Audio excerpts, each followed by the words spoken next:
Pemirsa, sementara itu sejalan dengan visi pemerintah Provinsi Bali yang merencanakan keseimbangan sektor ekonomi antara pariwisata, pertanian, dan industri, visi tersebut turut didorong dengan potensi dan peluang yang ada.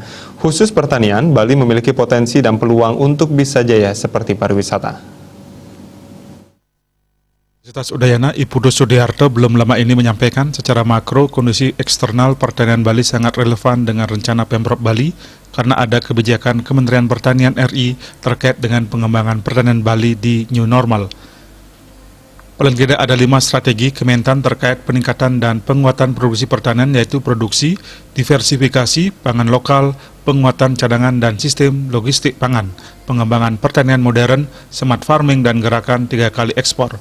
Dikatakan kondisi internal Bali yang mempengaruhi kemampuan pengembangan pertanian Bali, yaitu posisi Bali sebagai destinasi wisata dunia, ketersediaan produk lokal, sumber daya manusia, serta kondisi iklim dan lahan pertanian Bali. Berdasarkan analisis tersebut, maka dapat disimpulkan bahwa pertanian Bali mampu berjaya seperti pariwisata karena Bali memiliki potensi dan peluang. Sudiarto menambahkan komoditi lokal secara umum memiliki kelebihan adaptasi yang lebih baik dari produk introduksi baru, baik dari segi agronomis maupun hama penyakit. Selain padi, pangan lokal Bali perlu dikembangkan, salah satunya umbi-umbian seperti selobun, keladi, gadung, dan suwak, dan lain-lain.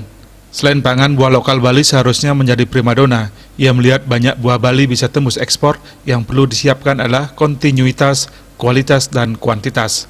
Pengembangan pangan lokal Bali di samping mendukung pariwisata juga sebagai upaya penguatan cadangan dan sistem logistik pangan di era baru. Citamaya Bali Pos melaporkan.